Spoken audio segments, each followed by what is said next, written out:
It's the voice that makes some moist. JP the Outlaw giving you my predictions for Roadblock into the line. Start off the show, the kickoff show, any fucking way, with Big Cass and fucking Rusev.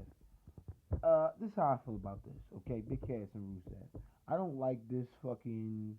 I didn't like the whole gimmick any fucking way. The whole script that they had to play. Come on. First of all, Enzo and Cass is a fucking tag team, and they should be showcased somewhere in the tag team division. Now, if you don't have nothing for them, if you're gonna break them up and let Enzo do some shit with the cruiserweights, let Big Cass get a fucking U.S. title shot, which I think that they're getting ready to redo anyway. Let him introduce the new U.S. title, versus, Roman Reigns wearing it on his back like he don't give a fuck. Like, Bret Hart didn't have the title at all. So, let that happen if that's what y'all want. But in the same sense, it makes no fucking sense. It makes no fucking sense at all. Forgive me, I'm watching ESPN on the phone here, and if it interrupts, my bad. Anyway, let's shut that down. It should be, especially Rusev, who was just challenging for the U.S. title. He should be in a better package than this. Y'all should be doing way better promos with him. It's not like you don't have any talent on the fucking roster at all. Big Show just came back.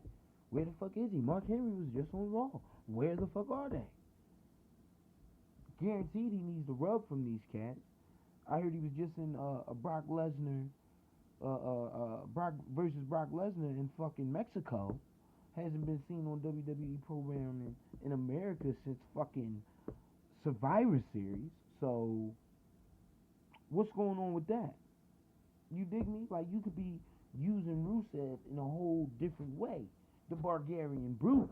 But you got him chasing after his wife, doing some horse shit. Like, it's some horse shit.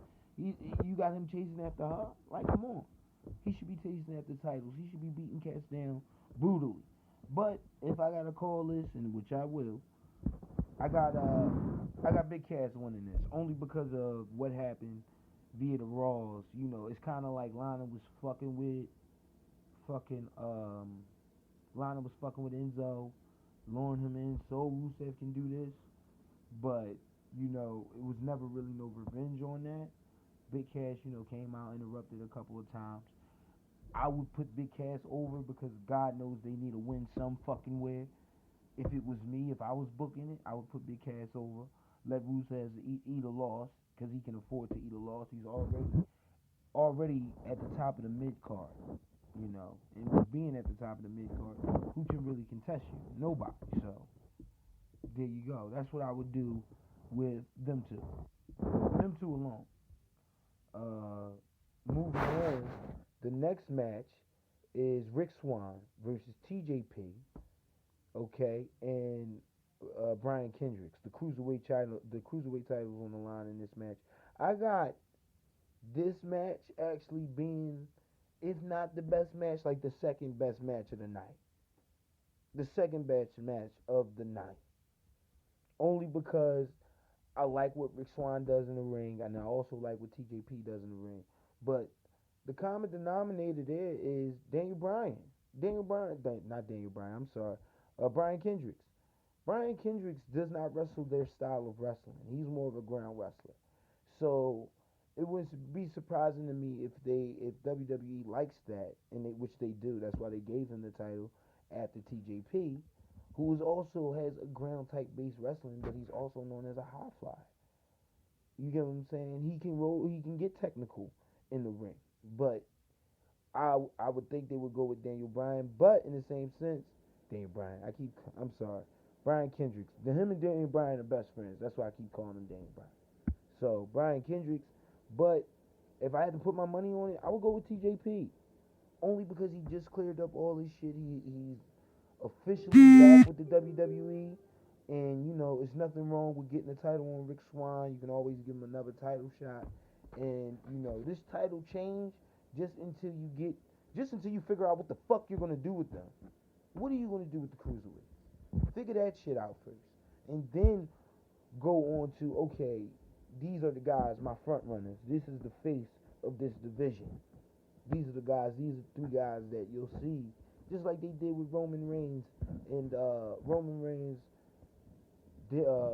Seth Rollins and Dean Ambrose. Just like they did with them.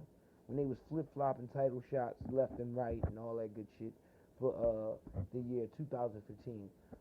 I don't want to just see them in a title picture because you have literally 7 other motherfuckers you can throw in that title picture for the cruiserweights. But to start it off, yeah, you can run them. You can run them in, a couple of different scenarios, But I don't want to just see them. I want to see you make a move. But I got TJP winning that one. TJ Perkins. Okay, moving on. Sami Zayn versus Braun Strowman. I got Braun Strowman winning, but if you let Braun Strowman win, Sami Zayn go to SmackDown, it will boost your career. SmackDown is in dire need of talent. In dire need. I wish they would end the Samoa Joe and Shinsuke Nakamura angle and send Joe up, let him go to SmackDown, and everything will be right in the world. Here's a heel you don't have to promote as a cocky heel. Here's a legit heel, a badass heel that could fuck some shit up. But anyway, back to Sami Zayn. Sami Zayn right now in the title picture of SmackDown looks better than him in the title picture of Raw. Only because Sami Zayn can give you more. He's a heavyweight. He's a Jericho. He's athletic. He has great technical skills in the ring, and his ring knowledge is way better than a lot of other cats in the ring. Braun Strowman guaranteed is going to win this fucking thing. Just because, WWE has, Vince has a hard dick for cats like fucking Braun Strowman here. He's a giant, he's big, he can move in the ring. And, only off a Survivor Series where I can agree with Vince McMahon and say, you know what? Braun Strowman can actually move out there.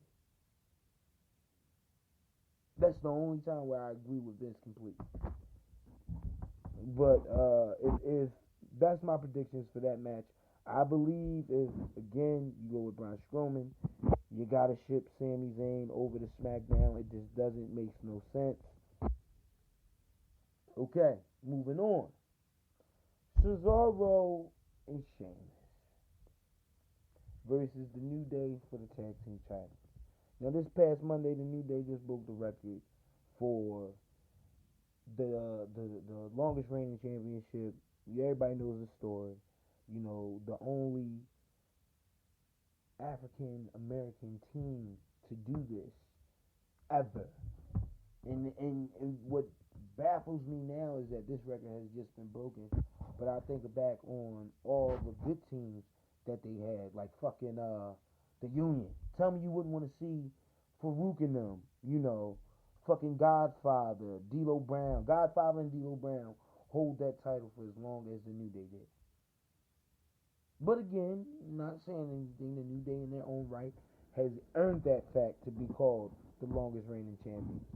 As still as the promotion of, the positivity shit and the unicorns, all that bullshit is as still as that is gotten, they have earned that. Fucking last Monday, fucking Xavier Woods was looking like a goddamn star out there. Goddamn Xavier Woods. And in that Freebird rule, I still think it's bullshit. But, again, it makes for a better show. You can do a lot more with the Freebird rule. I get it. I still think it's bullshit, though. But, definitely, I got fucking Cesaro and Sheamus winning this match. Hands down. Hands down. I got them winning this match. I got them going on to see New Day again. New Day taking a loss and breaking New Day up. Because they already have been together way too long. And that's just, it's just time. Break up the New Day. Get other cats in that title picture. Probably move up the Revival. Okay? They just lost their titles. Let them, and this is just off of NXT. Let them lose one more time to DIY. Let them lose one more time. And then move up the Revival. Move them to Raw.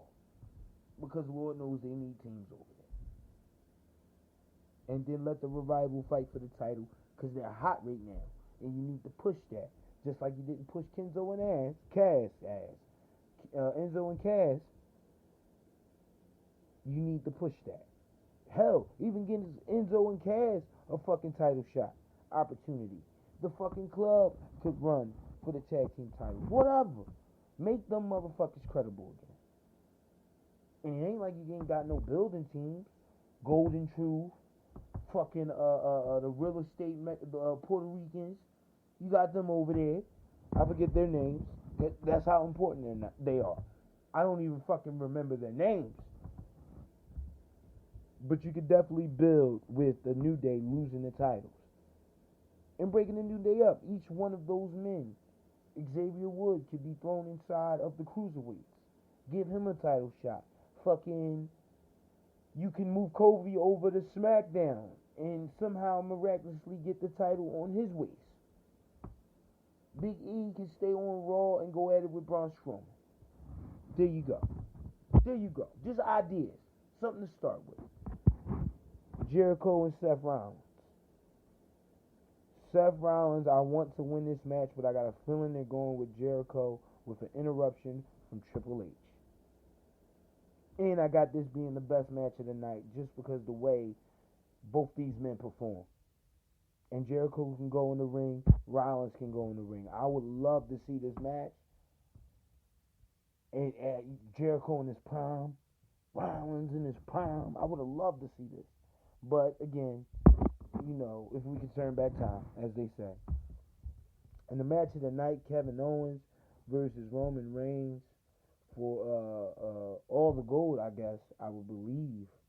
I'm thinking they're thinking of putting the title on Roman Reigns, so I gotta go with Roman Reigns with this one. I would love Kevin Owens to keep the title and beat the shit out of Roman Reigns tonight on his own. Win. But again, that may not happen. And if that doesn't happen, I'm cool with that. I gotta be cool with it. Roman Reigns, felt his fucking health violation. And he had a whole health violation. But WWE is ready to put the title back on his waist. It just is what it is. And I'm sorry if you're gonna if you don't like Kevin Owens or whatever, but the title should not be on Roman Reigns. The U.S. title should not be on Roman Reigns. He should be building cats now at this point. But that's my predictions for Roadblock. I know I touched on a couple of areas a little bit longer than I wanted to, but again, these are my predictions, and that's what I'm going with. As always, follow me on Twitter, JP Outlaw. Subscribe to the YouTube channel. Okay, subscribe to the YouTube channel, JP Outlaw Labcast. And if you're not on Wrestling Amino, follow me on there. Same thing, JP Outlaw Labcast, which is a blog site where I'm putting up things constantly. It's probably a link to my show, my thoughts on Jericho, thoughts on the current WWE product, and so on and so forth. Okay? And as always, peace, love, and happiness, so on and so forth. I gotta go pick my wife up from her dinner party in a couple of minutes, so I'm gonna go do that. Alright? As always, people, be safe.